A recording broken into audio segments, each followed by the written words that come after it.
Beyond the Fence Line, a podcast brought to you by the Texas Agricultural Land Trust.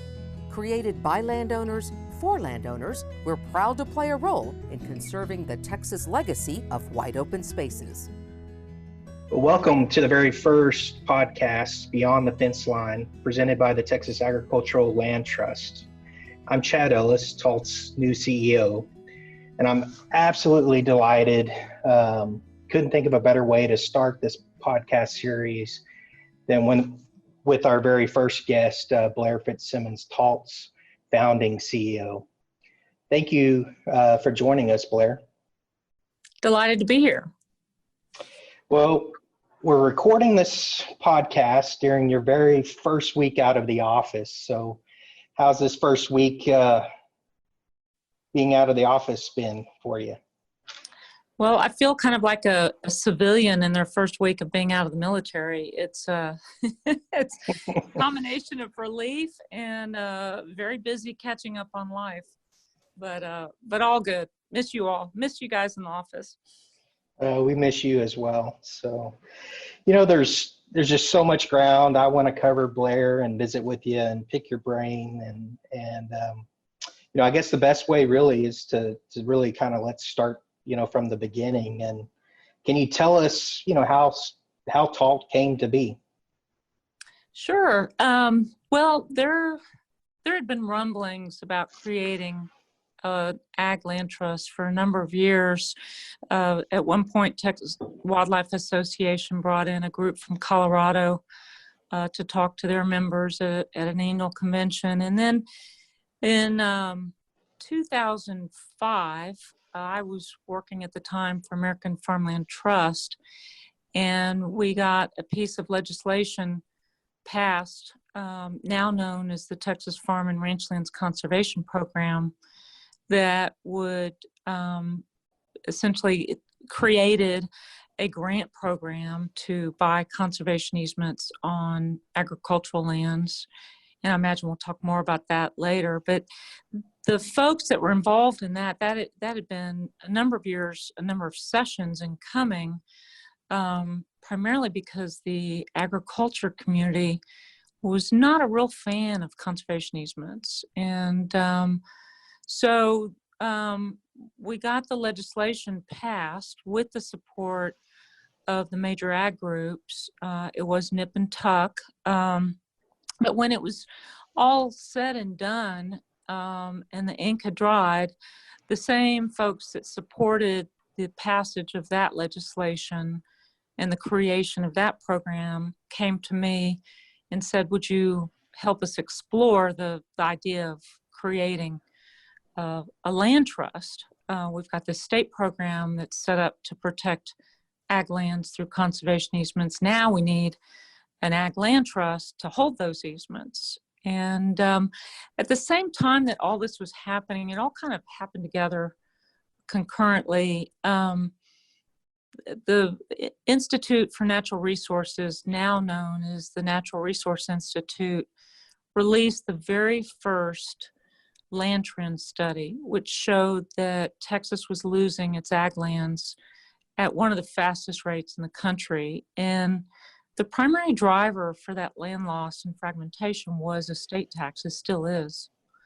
And so this group of folks who, I think 10 years before we started this, most of them would have just been absolutely opposed to conservation easements. They wanted to explore this tool. They felt like we needed more tools in the toolbox, and we wanted to explore creating another tool, another option for landowners who were really up against the wall when it came to state taxes. And so we explored it. We created a steering committee.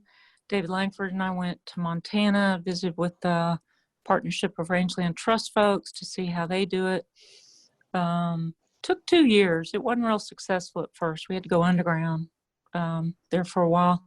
But then we incorporated in 2006 and seated the first board in 2007, and it was off to the races.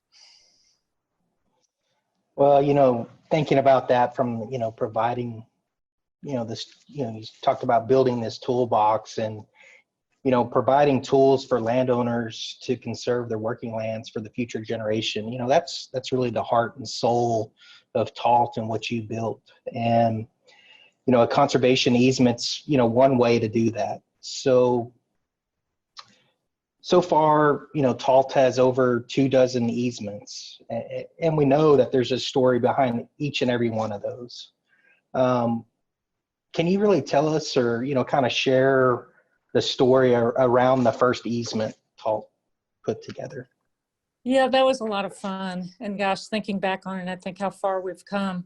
Our very first conservation easement was with Clady Williams, known probably to a lot of your listeners here.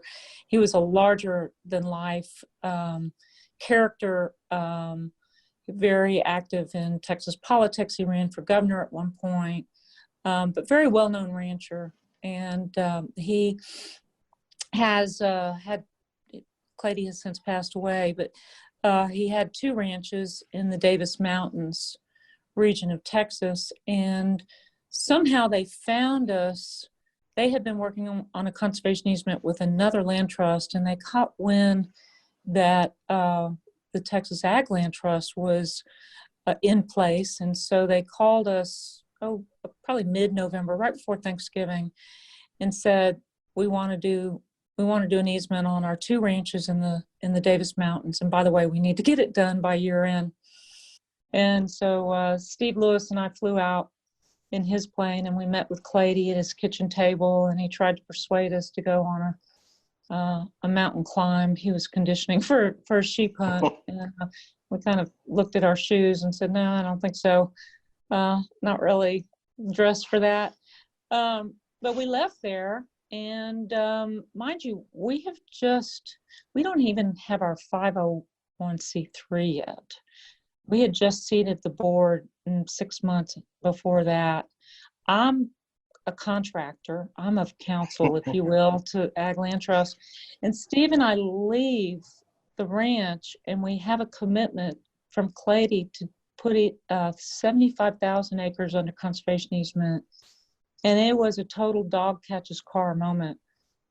Steve and I had to hustle back to the office and figure out, okay, we know we want to protect ag lands. We know we want to try to use a conservation easement. Now let's figure out how we do it. What is 170H, by the way? So anyway, it was fun. Clady was great to work with. He knew what he wanted. He was doing it for all the right reasons, for love of his ranches, love of family, and those ranches meant so much to him. And so it was a real honor to kick off the Ag Land Trust with working with the Williams family, and they're still very close friends today, and wonderful supporters of TALT. Yeah, I couldn't think of a better way to start off TALT's success for them with Clady, and what a experience it had to be for you and Steve. On that he put us on the map, Yeah, he put us on the map. It's amazing.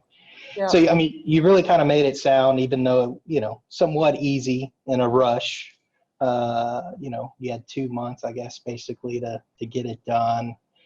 But, we really know that, that wasn't what really happened. When we think about the time, 15 years ago, when you really were kind of, even working, trying to build TALT before we even got the 501c3 and stood it up, there was a lot of people that were suspicious around conservation easements. And, how'd you deal with that? And how'd you get past some of the folks that just really didn't, were at arm's reach? Yeah, it was a process. There was, in those days, a lot of rightly so suspicion about conservation easements. We didn't know a lot about them. And we encountered a lot of opposition. Some of the strongest opposition came from my own family. And the founders of TALT, that steering committee that I talked about earlier, what they wanted to make sure was that TALT never tell anybody that they needed to do an easement, but that we be a source of information, the good, the bad, and the ugly. Just lay it out so that people could make up their own minds. We have always been very clear that we never tell anybody to do an easement, that it's a voluntary tool, that it doesn't work for everybody. But if you're interested in it, we'll help you think through whether it's an appropriate tool for you, your family, and your land. And so what we found ourselves doing was spending most of our time in outreach and education, holding workshops, writing articles, giving speeches, consistently over the years. And I don't, it's not quite that way anymore, but it's almost 50% of our budget went to outreach and education. In some years, it was more like 75, 80%. And it was a heavy lift. We had a lot of information to get out there. It always surprised me how many very astute, well-educated, connected attorneys had misconceptions about conservation easements. So it wasn't just landowners, it was attorneys, it was CPAs, it was anybody who advised landowners, natural resource folks. We really tried to cover the waterfront.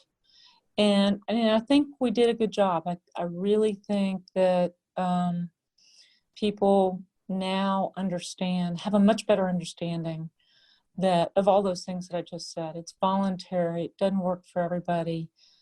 It can be a wonderful tool to offset estate taxes or to keep a ranch whole and big when you're faced with future generations wanting to carve it up or other pressures. So it was a really important first step that we just had to take, and that was, get the information out there in a very non-threatening way so that people could make up their own minds if it worked for them or not. Yeah, I bet through all of those conversations and miles that you put, across the state and that outreach, I bet you had probably a few war stories to tell us about. Oh gosh, it's some of them have receded into the background, but I was shouted out of a workshop in Junction. I'm a rancher by background. That's how I got into this business. Joseph, my husband, and I, and our family ranched down on the Texas-Mexico border. So I think there were people who just felt like I was a traitor to my industry. I'd gone over to the dark side. I, was a communist. And so got shouted out of a workshop in Junction. I was up there with a lot of other land trusts, and this woman cattle rancher got up and started yelling at me, and all my other land trust friends hightailed it for the exit. So, a lot of things like that got yelled at the Capitol by, again, other representatives of other ag groups. But, frankly, Chad, I don't think you're going to have to face that. I really think we've had those conversations in the past, and they're done. It's time to move onward and upward. Yeah, I appreciate you taking those challenges on, and that's the one of many of the hard parts of a startup, and especially on easements as a tool, and it's novel 15 years ago, and I think you've done a marvelous job of articulating and bringing people, meeting people where they are, and bringing us all together.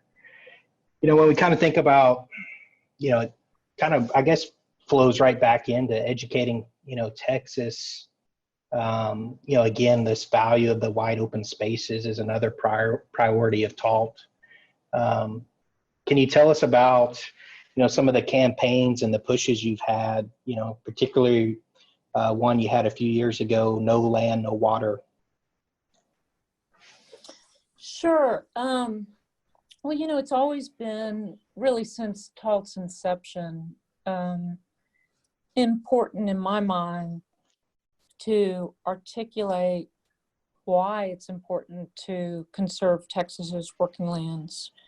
You and I have talked about this a lot, and I know it's something front of mind for you, but the whole idea that privately owned working lands provide benefits that all Texans enjoy. And this is a really important concept, a really important idea to communicate, because our state is 97% privately owned. 97% of the land base is privately owned. 84% of that is a farm or ranch.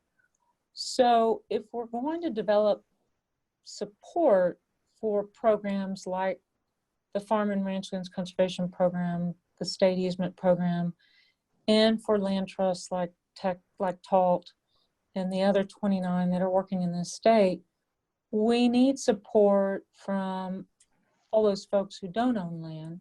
They need to understand why it's in their interest that we don't just carve it all up. So a number of years ago, the state was in a pretty severe drought back in 2011, and the legislature was very focused on the drought, on funding to fund our water plan and that sort of thing. And the more I talked to people, the more I was struck how people just didn't realize that when it does rain in Texas, that rain falls predominantly on a farm or ranch somewhere. In spite of all the talking that all of us had done all these years. David Langford, my gosh, he's been out there beating the drums on this subject for probably 20, 30 years. And so about that time, one of our board members was able to get some donated billboard space for TALT. And she called me and she said, the good news is I've got this donated billboard space. The bad news is you're going to have to come up with a slogan that communicates land conservation to people who are driving by 70, 80 miles an hour. And so we thought about it and we came up with No Land, No Water. It just fit the time, the drought we were in. It helped communicate that, you lose the land, you lose the water. And it turned out what was kind of just started as a billboard campaign became an overall public awareness campaign of that land-water connection. And we had a little fun with it, because you could take it on no land, no water, no beer, no land, no water, no soccer. So it was fun. And then, a couple of years later after that, we had too much water. We had a bunch of floods. So No Land, No Water became No Land, Too Much Water. But, all again in the same vein of private lands provide public benefits, be it water, clean air, wildlife habitat, food fiber. It's in our best interest. It's for our quality of life as Texans that we don't plow it all up, carve it all up, pave it all over. So that's how that came about. Yeah. Yeah, when you sit back and think about it, you think of kind of the quote from LBJ back in the, mid 40s where, he said where soil and water conservation starts where the first raindrop falls, right? I mean, it's exactly, we're 70 years later, we're still promoting and still trying to do that outreach. And I think one of those areas is that, it's really about the policy around those areas. And, that's another major focus for TALT. So what do you think are some of TALT's biggest achievements on the policy front?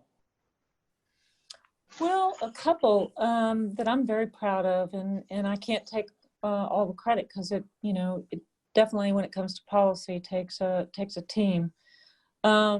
TALT was basically born of policy.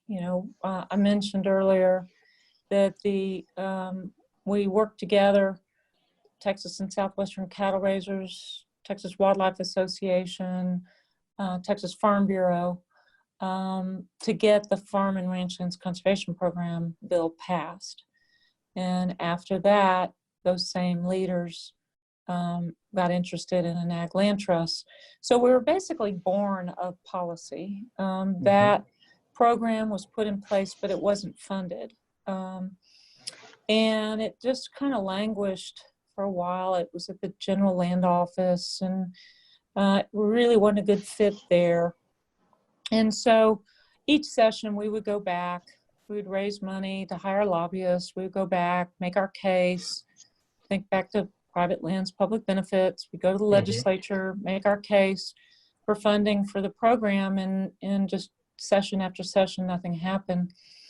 And then finally, I want to say it was in 2014, again, after our No Land, No Water campaign, Speaker Strauss asked us for an analysis of how much land do we have to protect in order to protect water resources. And we did analysis together with Roel Lopez at NRI, Natural Resources Institute. And so they put in for an appropriation request for, I think their request was actually like 30 million. Got zeroed out in the process, and we came out with 2 million, which was the first appropriation for the program, and that's continued. It's now in Parks and Wildlife's budget. We got the program moved to Parks and Wildlife at the same time.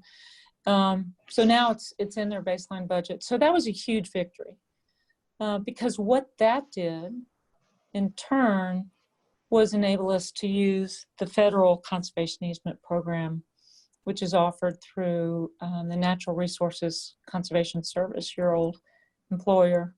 And so that required at the time a cash match, a non-federal cash match. And we were never able to use the program in Texas because we didn't have that cash match.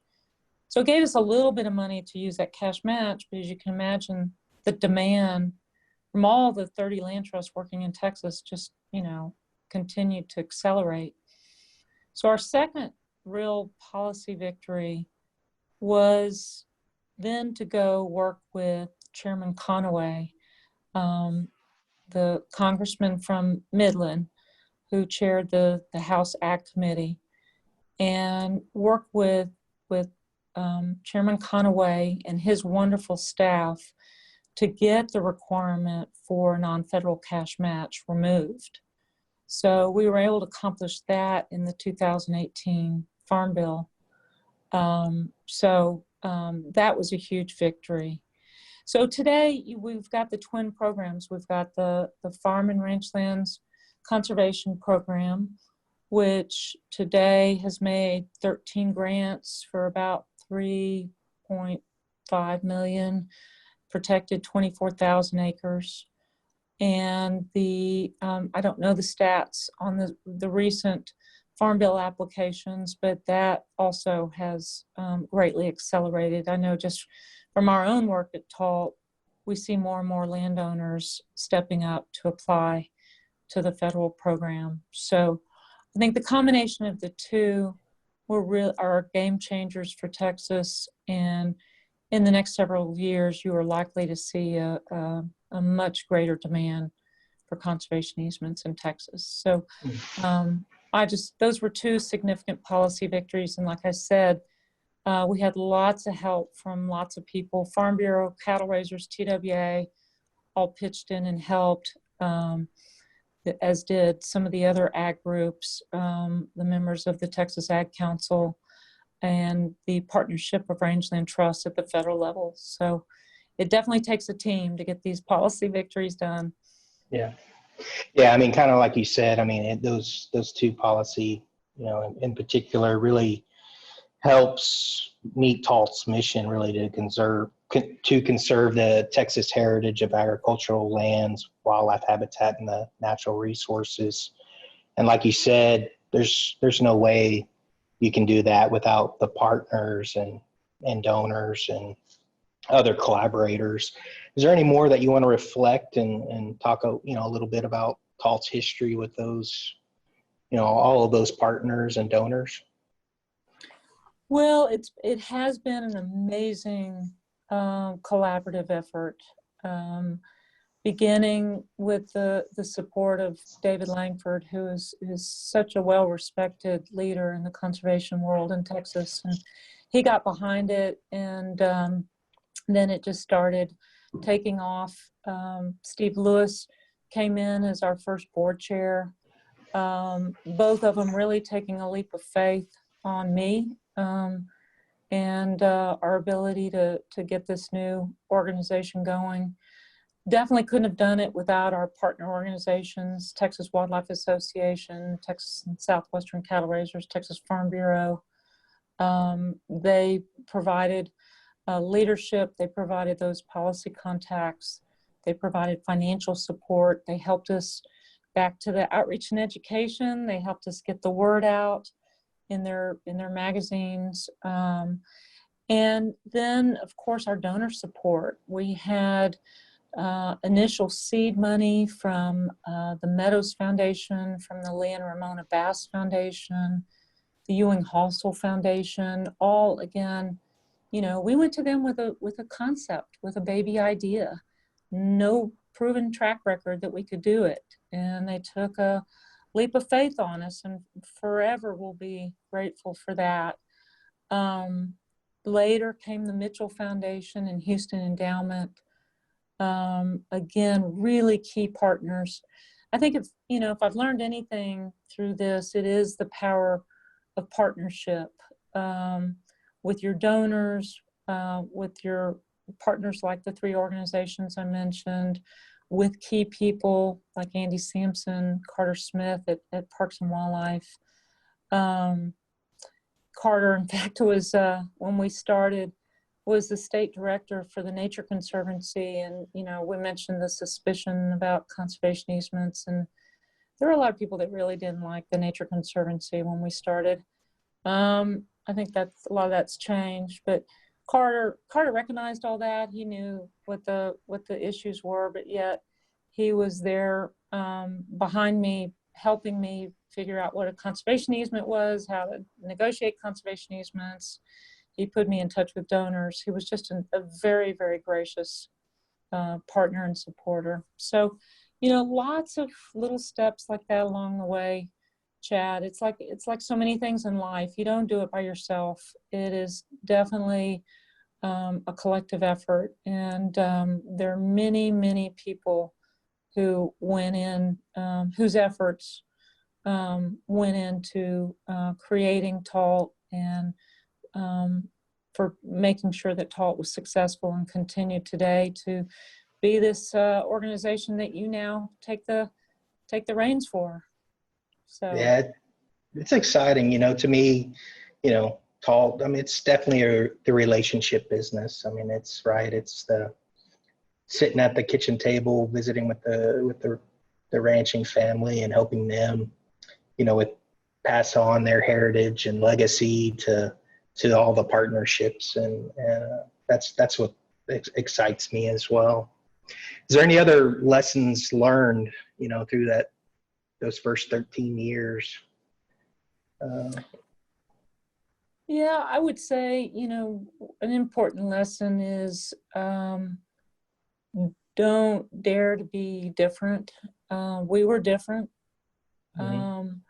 We were different from the rest of the Texas Land Trust community. There are many, many great land trusts in Texas. All of us are driven by our missions. We had a very specific mission, which was to be an ag land trust, and to keep it simple. I think our success in large part was because we had a simple concept and we executed, that concept in a very rigorous, disciplined way. We didn't try to become something that we weren't. And it took a lot stand up to folks who want us to be more than an ag land trust, especially when we start to get policy successes. And so, it's dare to be different, but also stick to your guns, and be different. So that, there are lots of lessons. I could probably go on and on about that. So many lessons along the way, but TALT will continue to evolve, and there'll be new challenges and opportunities that come up.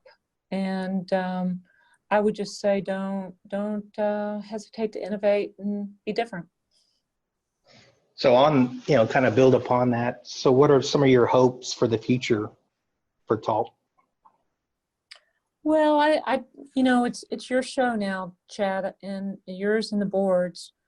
My hope is to sit on my front porch at the ranch and read about all the fabulous successes that you're having, and know that you'll continue to serve the needs of Texas landowners, whatever those may be, as they come up in the future. So I just look forward to seeing what great things you all do. Yeah, it's we're looking forward to building upon your successes for sure. And when you kind of think about, this portion of your career and your life journey, what is it meant to you? Well, I got into this business, or I was motivated by two experiences, similar experiences, where as family we lost part of a ranch to an expanding family, family members having different ideas about what they wanted to do with the ranch, different goals, and there wasn't really a mechanism in place to keep it all together. So if I had been able to help other families avoid that, what we all used to just take as, for granted as an eventuality, then, I feel in many ways like I've done a good bit of my life's work helping other families avoid that conflict and avoid losing a portion of a piece of property that means almost as much as your offspring do. So so it's been a real honor, and it's been a real blessing. I've met so many fabulous conservation-minded landowners out there who love their land, and that has been an inspiration and a blessing. Any kind of final advice for myself as you hand the reins over? Have fun. This is fun. It really is a lot of fun, and it gets going fast at times, and feels like it's hard to keep up with, but just never lose the joy in it. It's a people business. It's all about people. It's all about relationships, and in the end, just have fun, enjoy it. Yeah, there's no doubt. I know you achieved this, and it's my goal. Is to wake up and say, I had a career, but I never worked a day in my life, and I, it starts with having fun and enjoying it, and with that, to Blair, I just really want to thank you from the bottom of my heart. All you've done for the working lands, the conservation, really also the articulating and the promoting the private land stewardship, for the public benefits for all of Texans. You're truly an inspiration, and bad, the bad thing you're always told in a career, you never want to follow behind someone that's good. And so I'm breaking that that rule. And but it's a true honor to just come in behind you and to be able to have the ability to just build upon your success. And I know myself and the staff, we're all excited to build upon all of your successes, and more importantly, kind of build upon your legacy. And thank you again. Well, thank you, Chad. You're the perfect person for this point in time. You have all the right experience and ingredients and understanding of working lands to be able to take this to new heights. And as I said, I look forward to sitting back and seeing all the great things that you and your team achieve. So thank you for this opportunity for me to have a parting word. Well, thanks again. And I hope everyone, has really enjoyed the conversation with Blair as much as I did. And our next Beyond the Fence Line podcast will be with Dr. Roel Lopez, the director for the Texas A&M Natural Resource Institute.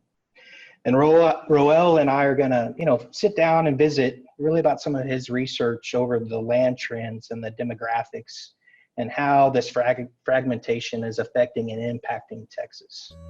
Beyond the Fence Line is brought to you by the Texas Agricultural Land Trust, dedicated to conserving the Texas heritage of agricultural lands, wildlife habitats, and natural resources. Find out more at txaglandtrust.org.